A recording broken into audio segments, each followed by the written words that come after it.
morning, Good morning. all of you. Peace be unto you. Thank you. I guess first is a prayer for illumination. So we pray to the God of wisdom, the God of love, to enlighten our minds and open our hearts to receive today's message. So our New Testament reading is Matthew 24, 36 through 44. But about that day or hour no one knows, not even the angels in heaven, nor the Son, but only the Father. As it was in the days of Noah, so it will be at the coming of the Son of Man. For in the days before the flood, people were eating and drinking, marrying and giving in marriage, up to the day Noah entered the ark. And they knew nothing about what would happen until the flood came and took them away. That is how it will be at the coming of the Son of Man. 2 men will be in the field, one will be taken, the other left. 2 women will be grinding with a handmill, one will be taken and the other left. Therefore keep watch, because you do not know on what day your Lord will come. But understand this, if the owner of the house had known at what time of night the thief was coming, he would have kept watch and would not have let his house be broken into. So you must also be ready, because the Son of Man will come in an hour when you do not expect him. Well, we made it through Thanksgiving and Black Friday, that grimly named start of what is typically called the Christmas season or the Christmas shopping season. And we will soon be seeing Christmas window displays in stores, Christmas trees. I see one right over there. Homes festooned with Christmas lights. People adorned in colorful Christmas sweaters. Soon the air will be filled with Christmas music, celebrating the blessings of home, family, sleigh bells, gift giving, and choirs of angels heard on high, expressing an earnest hope for peace on earth. I don't know about you, but for me, the music may be my favorite part of the season. It can also be a season of stress for some people, but mostly it's a time of joyful anticipation as we prepare for the day on which Christians commemorate the advent of a glorious light into an otherwise dark world, the birth of Jesus Christ, the Prince of Peace. It's no accident that we celebrate the coming of light in that season of the year when the days are growing shorter and the nights colder. During the darkest days of the year, when the sun seems to be in retreat and cold descends upon us, we fill the world with colorful lights and defy the darkness with songs of joy that warm our hearts. Christians have our own distinctive way of shining light into the darkness at this time of year. But it's interesting, when we cast our gaze around the world, we find that many other traditions mark the season in a similar way. Around the world, we find people celebrating midwinter festivals, not always on the same date, but always during the darkest days of the year, and often around the time that the old calendar year comes to an end and the new one begins. They celebrate the return of the sun, and these festivals are always celebrated with lights, as though lighting the way for the sun to return. I've spent a lot of time in China. Most of you don't know that, but I have, where they celebrate a festival called the Lantern Festival, right around the start of the new year. The lanterns that are constructed for this festival are often quite spectacular, huge and ornate, sometimes in the shape of dragons and other animals. When these lanterns are released, they symbolize people letting go of their past selves and all of the bad habits that they've acquired over the past year. and acquiring a new self for the new year. We do something similar when we make New Year's resolutions, which we sometimes even manage to keep for a few weeks. In India, the midwinter festival is Diwali, also known as the Festival of Lights, which celebrates the victory of light over darkness. In both China and India, people decorate their homes often with beautiful lamps and lanterns, host family feast, do a thorough cleaning of their homes, and buy new clothes to wear. People visit friends and distant family members and exchange gifts. All of this must sound very familiar to us. In addition to the lights, what celebrates all of these celebrations is the theme of renewal. New clothes to replace the ones that got worn over the course of the past year. Clean the house and clear out the disorder that accumulates from a year of living so everything is like new again. Even the exchange of gifts can be seen as a way of renewing our ties with those closest to us, which we may have neglected over the past year. It's another way of starting over. In Judaism, the new year is also a time to seek forgiveness from those you've hurt over the past year, and to extend forgiveness to those who've hurt you. Another practice of renewal. Of course, we clean our houses, but they always get dirty again. We buy new clothes, but they get worn out just like the old ones. We mend our broken relationships, and we forgive the ones from whom we've been estranged over the past year. But we know that new sources of tension will always arise, sometimes even before the season of renewal is over.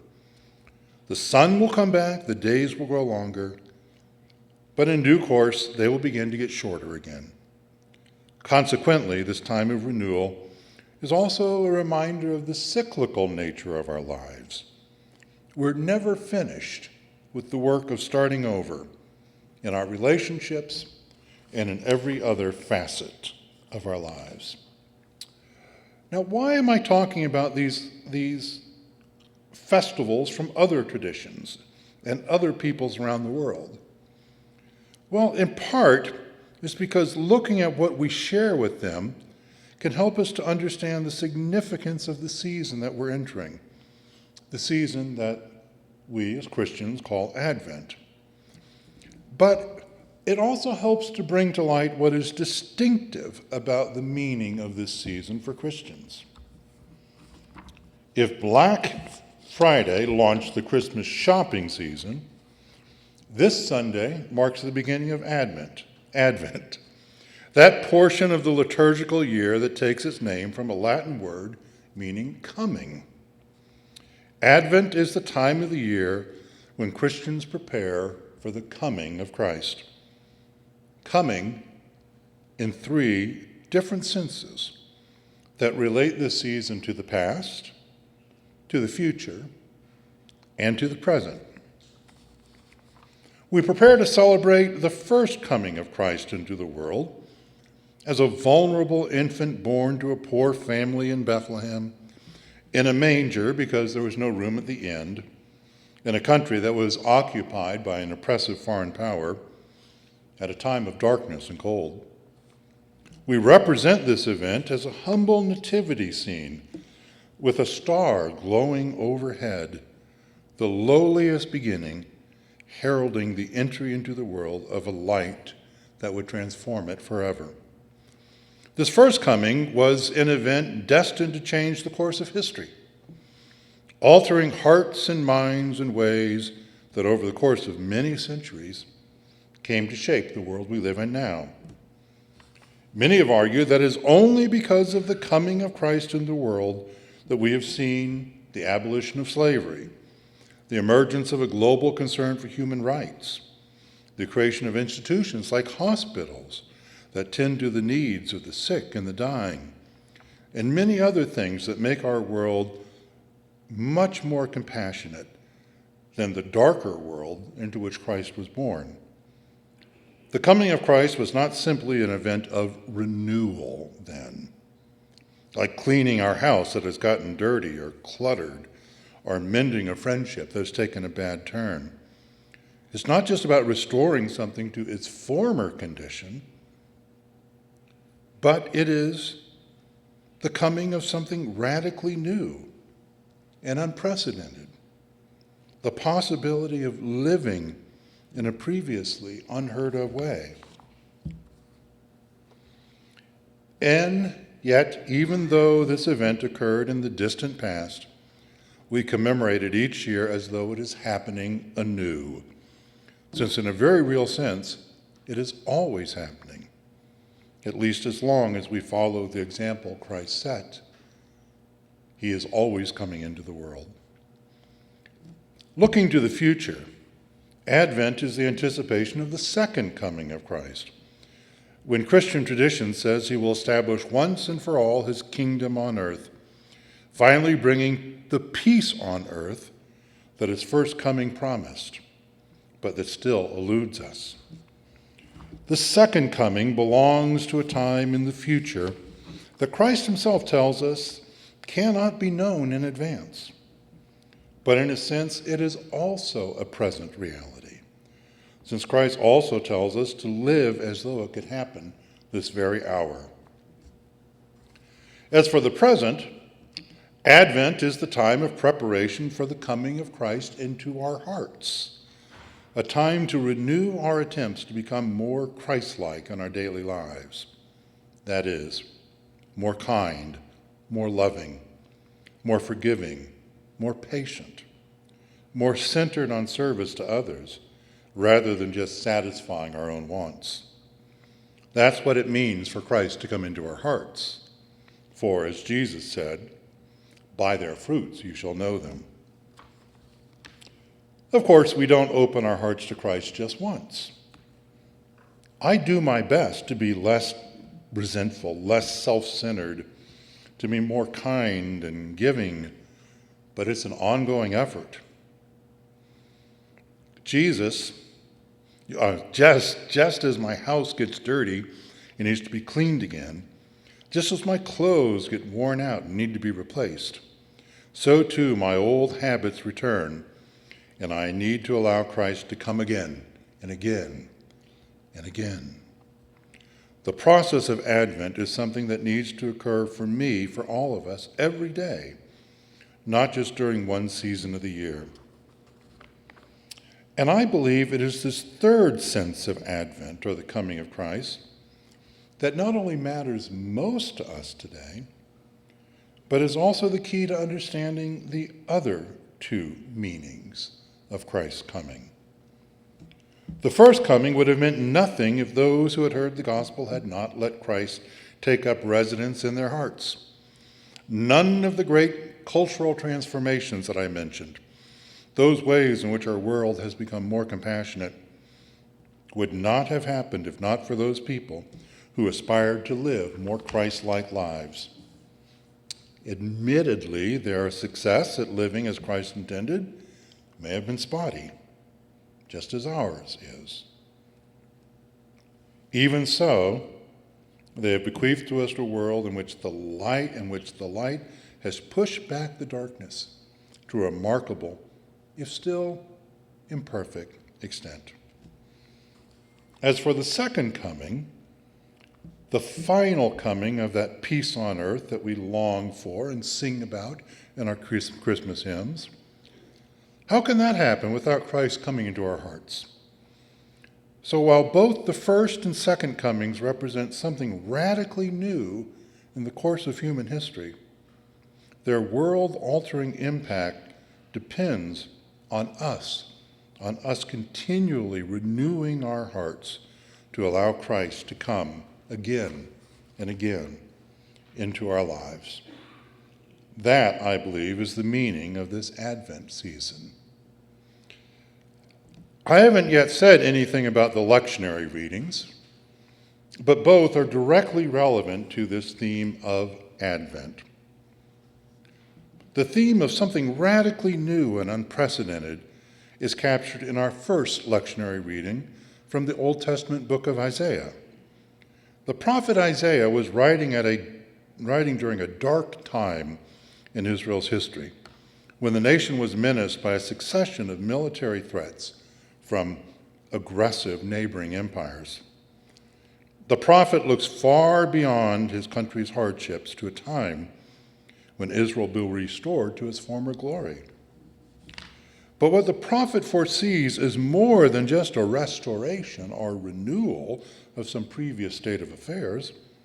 He anticipates a total transformation of the conditions of human existence, a time when all of the nations of the world will be united in the worship of the same God, the God of Israel. They shall find ways to resolve all of their disputes peacefully and in a remarkably poetic passage. They shall beat their swords into plowshares and their spears into pruning hooks. Nation shall not lift up sword against nation, neither shall they learn war no more. Instruments of war shall be dismantled and replaced with tools for feeding the hungry. This biblical passage was the inspiration for the great African-American spiritual Down by the Riverside, which I'm sure you know.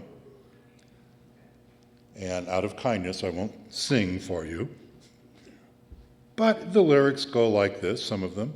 I'm going to lay down my sword and shield down by the riverside, down by the riverside, down by the riverside. I'm going to lay down my sword and shield down by the riverside. Ain't going to study war no more. Something brand new, a world without war, a world united under the reign of the one God who commands us to love our neighbors as we love ourselves. Christians believe that the advent of Christ marks the beginning of this new reign of God in which our hearts are transformed and we are reconciled to God and to each other. That's why Christ is called the Prince of Peace. But nothing is more obvious than the fact that Isaiah's vision has not yet been realized. Even after the advent of Christ into the world, the human race remains divided, and our swords have yet to be beaten into plowshares. If anything, they've been replaced with even deadlier weapons. The continuation of business as usual this continuation of business as usual wasn't lost on the early church, which taught that the advent of Christ into the world, that humanity was living in in-between times, awaiting the second coming, when Christ would finally and definitively establish his kingdom on earth. Given the state of the world, it's not surprising that many Christians throughout history have been impatient for this second coming, going back even to Jesus' own lifetime. Our gospel reading for this morning deals with this very issue. Jesus' disciples have just asked him, "What will be the sign of your coming and of the end of the age?" Well, Jesus is adamant that no one will know in advance the hour of his coming. But he does make this point. It will seem like an ordinary day, a day in which people are eating and drinking and being given in marriage, and men are going about their ordinary business of working in the fields, and women are at their grinding mills. 2 men will be in the field, he says. One will be taken and the other left. 2 women will be grinding with a hand mill. One will be taken and the other left. Now, given the reference to Noah's flood, it's unclear what he means by taken and whether it will be better to be taken or left. Many contemporary evangelical Christians have interpreted this passage in accord with their own theology of the end times, according to which all of the faithful Christians will be raptured away from the earth, flying away into the heavens to be spared the millennial tribulations that await those who are left behind In fact, there was a very popular series of novels by Tim LaHaye titled Left Behind. Some of you may be familiar with it. This interpretation is echoed in the popular gospel song, I'll Fly Away. Some glad morning when this life is over, I'll fly away to a home on God's celestial shore. I'll fly away. I've always loved that song, with its hopeful theme that our trials on earth will come to an end and we'll be transported to a better world. But the hope it offers is very different from the hope we find in Isaiah and in the spiritual down by the riverside, where we find the hope that the day will come when the human race will study war no more, when life here on earth will be transformed. In any case, the doctrine of the rapture has never been part of the theology of the Presbyterian Church. And most importantly for us today, it is directly at odds with the spirit of Advent, which is not about escaping the world, but welcoming Christ into it. So I want to focus on a different portion of this passage. Jesus suggests that the hour of the second coming is unknown. If it will be like a thief in the night, then the important thing is for us to stay awake. Sleep in the Bible often represents lack of spiritual attention, even laziness. We're all sleepwalking through life most of the time, mindlessly repeating old patterns of behavior in a way that prevents the coming of anything new into our lives and into the world. So my message for this Advent is the same message Jesus gave to his disciples. Stay awake. Live as though now is the time of Christ's second coming. Now is the time, not later. And no, it's not a time to fly away, but a time to pray, come into my heart, and through me into the world.